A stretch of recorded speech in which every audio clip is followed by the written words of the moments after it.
hit it. Microphone check. Baby, 1, 2, 3, 4. Ladies and gentlemen, boys and girls, you are now rocking with the best. It's not some Baby. One time. still shining. Respect my swag. It don't mean a thing if it ain't got that swing. And this is Another episode.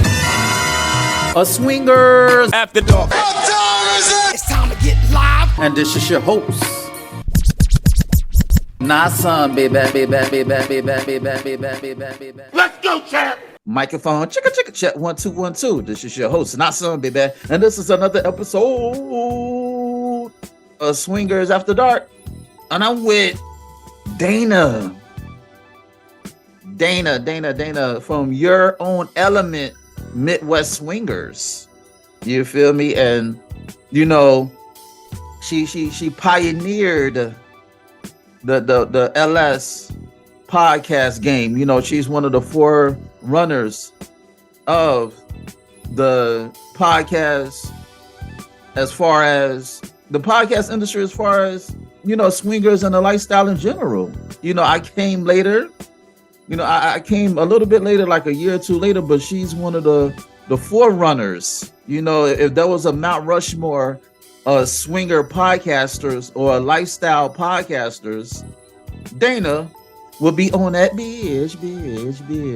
She'll be like a sculpture rock. You know what I'm saying? That you need to put like granite and rubies and diamonds and pearls and shit like that. You feel me? So she'll most definitely be on, you know, one of the key figures on the Mount Rushmore in regards to, you know, the lifestyle podcasts. You feel me? And I usually, you know, Dana, that says a lot coming from me, because I usually, you know, don't big up people. Oh my, she is. But when people deserve their just due, when they deserve their flowers, their roses, their turnips, whatever the case may be, I give it to them. You feel me? But all the mushy shit aside, let's get down to the nitty gritty. You understand me? So Dana, tell everybody about Fuckcation. Yes, you heard right, ladies and gentlemen. Fuckcation. What's Fuckcation about? Well, Fuckcation is a hotel takeover here in Indianapolis, Indiana. It's one of the largest events in the Midwest. We have people coming from all over the United States and even a couple of countries. And it's kind of like a conference for swingers and BDSM and just different type of lifestyles meshing together and meeting new people and having a great time. And you know what's crazy? I told my homegirl, I was like, there would be no reason for me to go to Indianapolis. I would never thought that, you know, I would get giddy, like this giddy feeling, this excitement and anxiety for coming to Indianapolis, unless it's for the Indy 500, the race car joint, or watching a Colts game or Pacers game or the Black Expo. Besides those entities, there would have been no reason why I would step foot on the soils of Naptown. You know, right.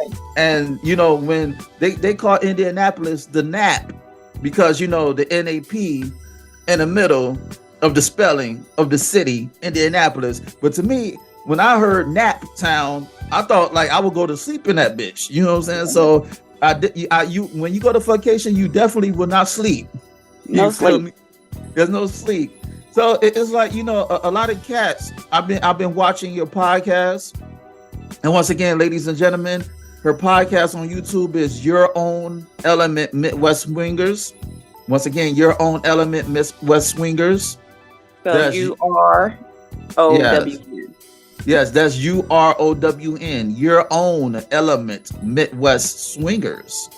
You feel me? I gotta say it a lot of times, because we gotta, you know, beat it in their heads for repetition. We gotta program these mofos to catch your podcast. You feel me? So once again, Your Own Element Midwest Swingers, and that's Your Own.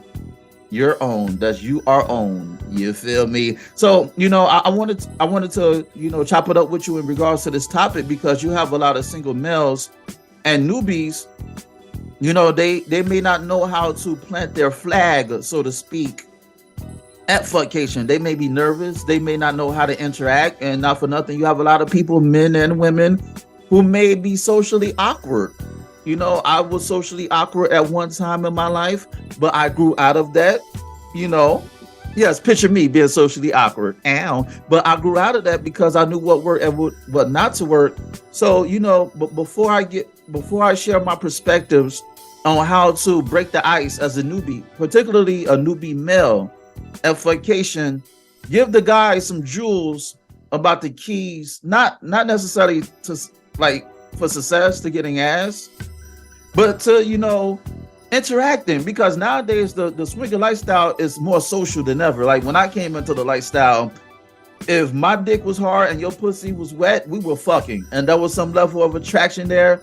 We was getting it in. But now you may have to talk to a chick the whole night before she decides to, you know, give up the yin yang to you. So tell the men the keys of, you know, making their presence known and felt at Fuckcation. Well, first I want to say, let's start with the truth. The truth is, it is very overwhelming if it's your first time. And a lot of people who are new, who come to Fuckcation, they have fun, but they generally are just watching. They're watching because they're new to it. They're overwhelmed. There's so many things to see. There's so many things to do, and it's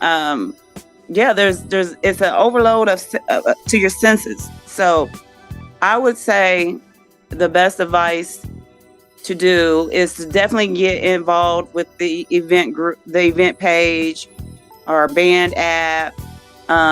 Get to know people prior to the event. You know, interact with whatever is going on between the two. We also have a group that they can join and get interactive. And when it comes to actually being there, I would say work on your confidence.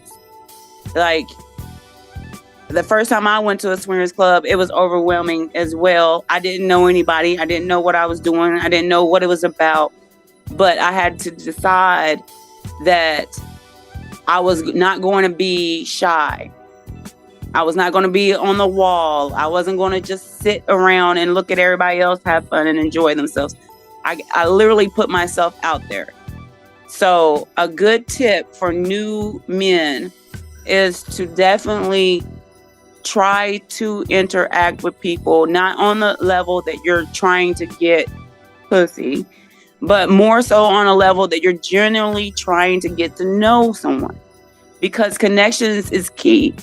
Who you know, who you talk to, who you start to hang out with, they'll introduce you with people. I've seen people come and they're really friendly and talkative, and they talk to people, and then they end up in their rooms laughing and playing and, you know, drinking and having fun, and they end up having interactions. Me personally, I don't do the inbox thing. You know, the inbox is not my thing. I don't like the inbox thing. I don't recommend the inbox thing.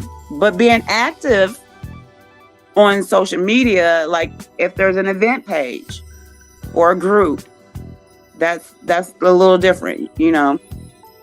That's how I made my bones in Fuckcation, because I knew how to work the group. I use my humor to draw people in. I create dialogue and discussions to reel people in. And, you know, the groups is where you let your personality show and not be thirsty and act like you never saw women before. You know, right. It's about the human side of yourself and showcasing your personality and letting people know that it's not all about sex. You know, it's all about, you know, I genuinely want to get to know people, and I want people to get to know me. Yeah. You understand me? So I would say a lot of single males who want to go to Fuckcation and who feel like they're not ostracized, so to speak, and who feel like they don't know how to blend in cliques, because I'm not with a clique.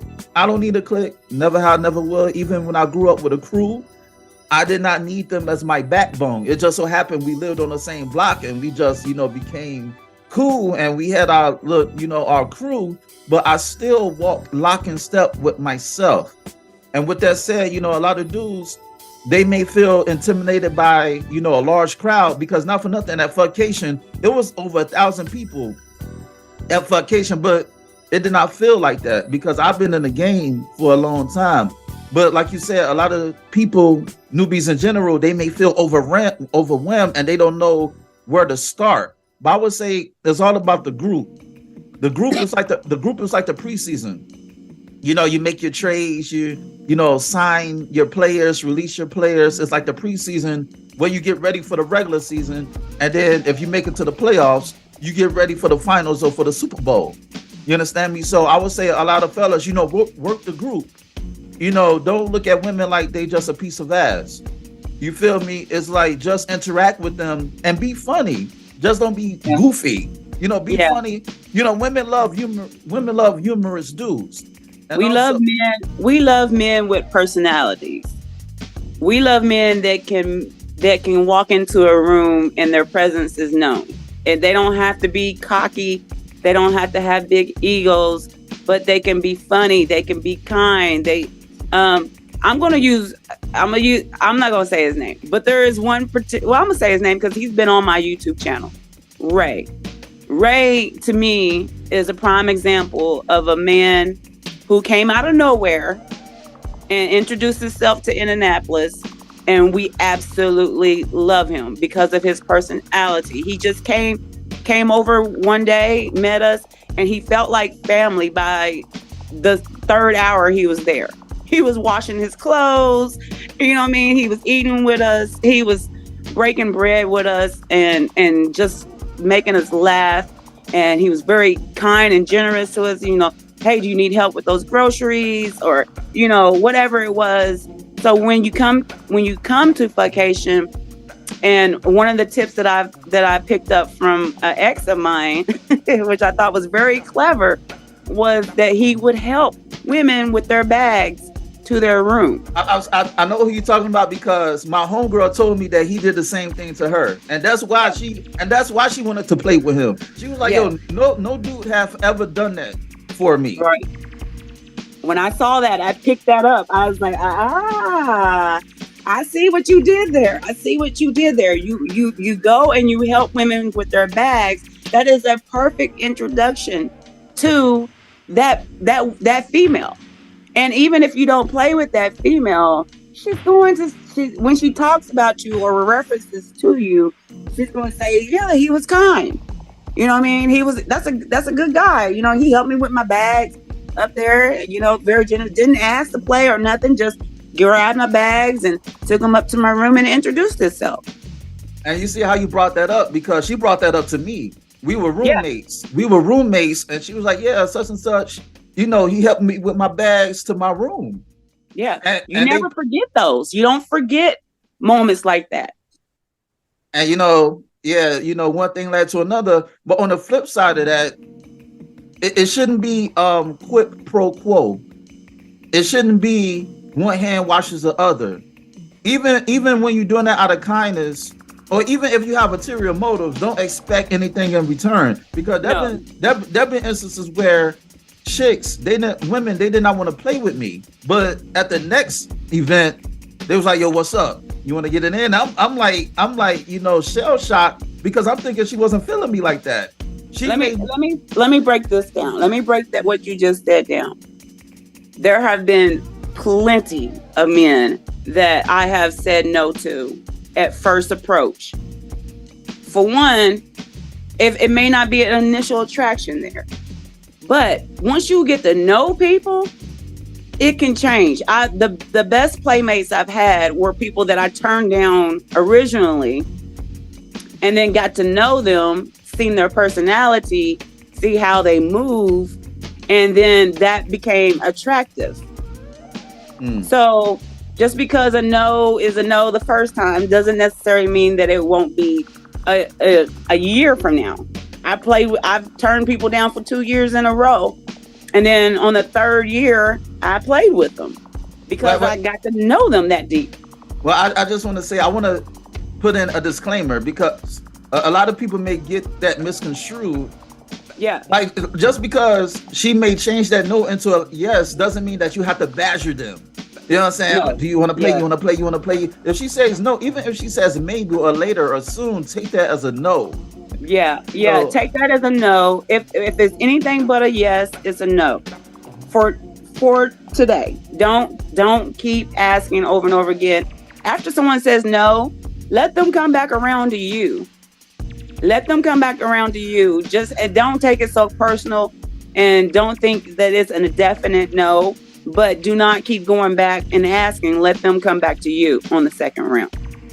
Yeah, it's not only you need personality, you need pizzazz, you need swag, because me personally, my outfits are really flamboyant. You know what I'm saying? Like I'm pretty much one of the few dudes who actually dress up for events. Like I wear my see-through wraparound garments. I wear my see-through pants, my mesh pants, and I may wear like a bodysuit or something. And I tell dudes, you may talk shit about me, but I'll fuck your chick in a romper. You feel me? So don't get too cozy and don't laugh too hard. But a lot of women like that. It may be off-putting a little bit to certain women because they're not used to that. But after a while, I had women play with me because they was like, yo, I love your confidence, how bold you are to wear that outfit. Yes. You know what I'm saying? So, it's about transforming yourself from Clark Kent to Superman without seeming forced, because that's just my style. That's just who I am. I'm not trying to be somebody else. I just love to dress up.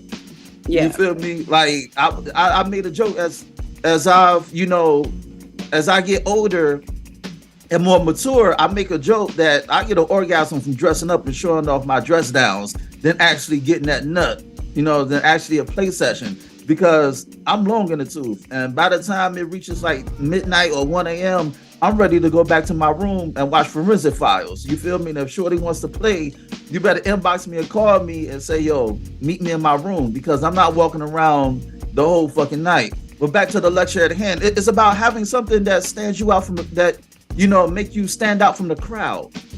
Yeah. Women are more attractive to outgoing personalities, confidence, and especially in the swinger environment, if you dress up in theme, then that's another tip. That is another attractiveness that we find, because it means that you're here for the purpose of being here. You know what I mean? You're not just coming off the street, or you're just not. The lack of participation can be a turn off. The lack of participation. So I've seen so many men last year dress up for Kingtopia at Fuckcation. And it was so great to see. It was just like, oh, wow, y'all are really doing it. Like, it just brought your eye to them. Now, anyone just wearing a regular outfit, yeah, you might. But the ones who actually dressed up and participated got talked to. We actually talk to them. Like, it's like a conversation piece, and as well as your underwear, your socks, some type of items that you wear can also be conversation pieces. Yes, you also need to know how to read the room, because when I walk in the room, I could pick up social cues of whether somebody fucking with me or they want no parts of me. So you have to know how to read the room. You feel me? If you treat everybody the same, you're going to fail to see their differences. So not only you need a personality to draw people in, but you also need to know you need to have wisdom to know whether you're invited to a conversation or whether they don't want to speak with you, because you don't want to come across as a stalker or as a hound. You don't want to hound people, because that's a turn off too. Yeah. You feel me? A real player will study body language. Exactly, because 85% of communication is nonverbal, so they say. And I want to give another shout out to my man Donovan Wolverine, because he also came out of nowhere. And now he's a popular dude. Like he's very popular. Whenever he comes, he is hysterical. He cracks us up, and he loves being naked or just wearing a robe. And I love that. We love that. Yeah, you know, is that East Coast New York swagger? You know what I'm saying? I'm a shy Yorker, so I got the best of both worlds. But it's crazy how a lot of, you know, and I've seen it with my own eyes. A lot of dudes, they come out of nowhere from different regions, specifically from New York, and they just like their personality just shines. Yes, it does. People gravitate towards a personality without being obnoxious. Right. You know what I'm saying? If you love to have a good time and want the people around you to have a good time, that is a lot. That helps out a lot. But if you're struggling with confidence and doing all that, I don't want to go too deep into it, but I would say that it's time to reinvent yourself.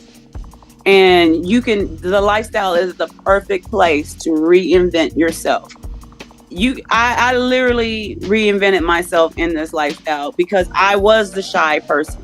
I was the person who had low self-esteem, didn't have any confidence, didn't want to show off my body or none of that. But I made a decision when I got into this lifestyle. The second time I went to the club, that I was not going to be that person anymore, that I was going to be outgoing. I was going to speak to people, that I was going to show my body, that I was going to interact and be a part of the party. I made that decision, and you fake it till you make it. There's nothing wrong with faking it till you make it. If you just go up to people and start talking to them, you'll get used to it. You'll start building confidence. When you take your clothes off, and you see that it's not as scary as you thought it was, that people weren't looking at you like you thought they would, that they wouldn't be talking about you like you thought they would, you build confidence.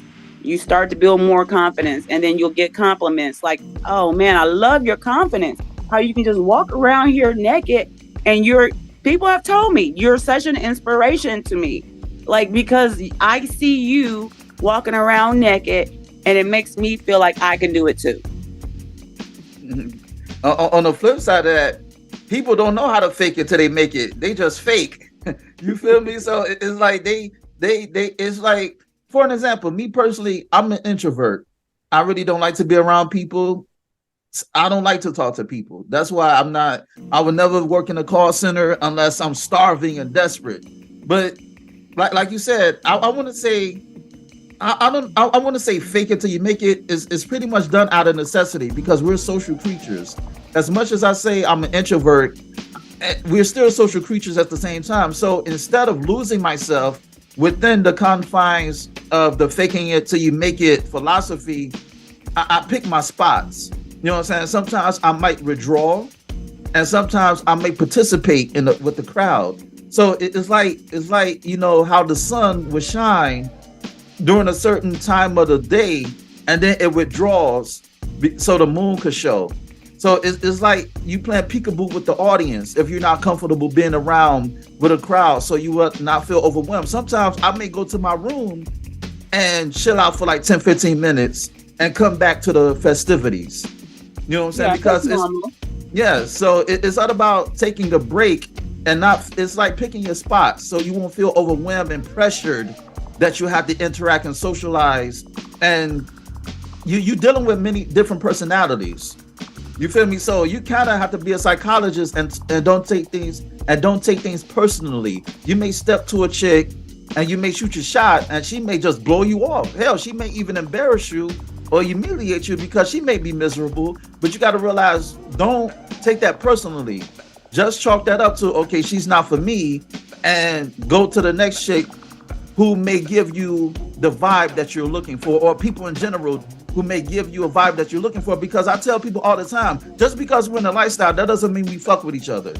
Right. You feel me? We could coexist, but just because we're at the same party or an event, that doesn't mean I gotta fuck with you. Just because we live in the same building, that doesn't mean I gotta talk to you. I gotta rock with you. Just because we live in the same hood, in the same block, on the same street, work in the same building, hell, we could be family, but that doesn't mean I gotta rock with you. So people gotta get this kumbaya, I have a dream, let's hold hands mentality away from the lifestyle, because everybody's not gonna rock with each other. It's about finding your tribe or finding people who are like-minded and work from there. Have a foundation, have a base. So when you go to an event, you may spot somebody, and you may feel comfortable because now you have somebody you could talk to.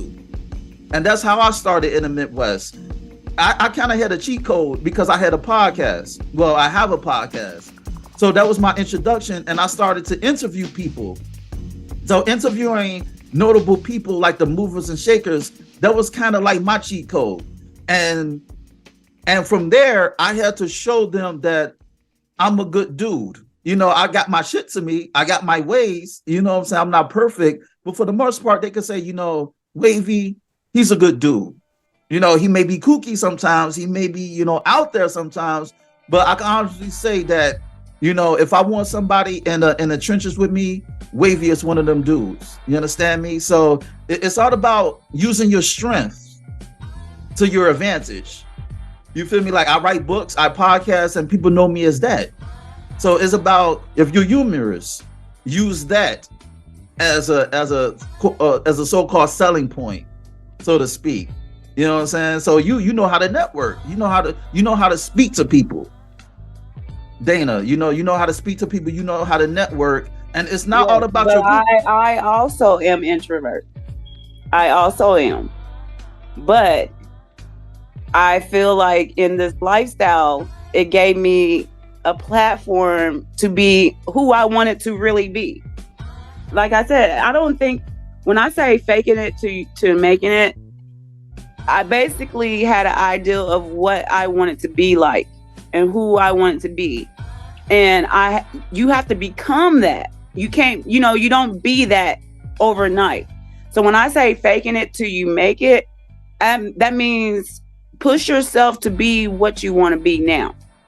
Like, if I want to be confident, then I need to act like I'm confident until I actually felt like I was confident.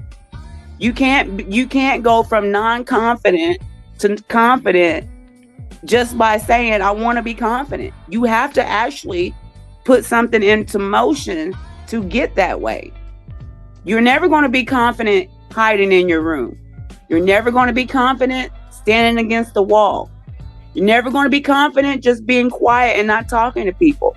So you have to make those steps towards what you want to be. If you want to be confident, then do what confident people do. Confident people talk. Confident people move around. Confident people don't go into hiding. Confident people do certain things. Whatever confident people do is what you need to start doing until you feel it and embody it and become it. And not only that, you have to tailor your personality according to the room. It's not being fake. It's just you know what to say and what not to say and how to act. It's like going to church. I'm not going to use profanity when I go to church.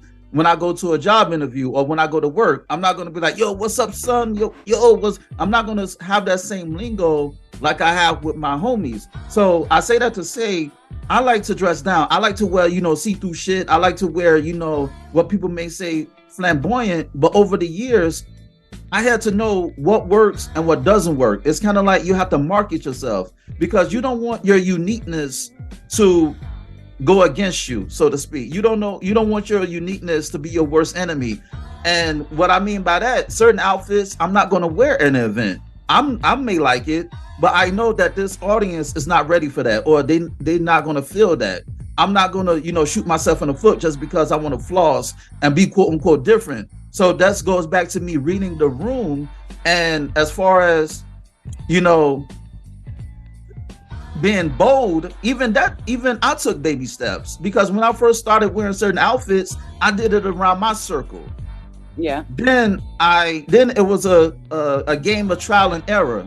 I went to certain events, they wasn't feeling it. I went to another event, they were feeling it. So the more you're around the lifestyle, or the more you interact with people, the more you know what works and what doesn't work. You can read a lot of books about, how to be social and how to be influential and how to gain fans, but theory doesn't mean spit if that theory is not put into practice.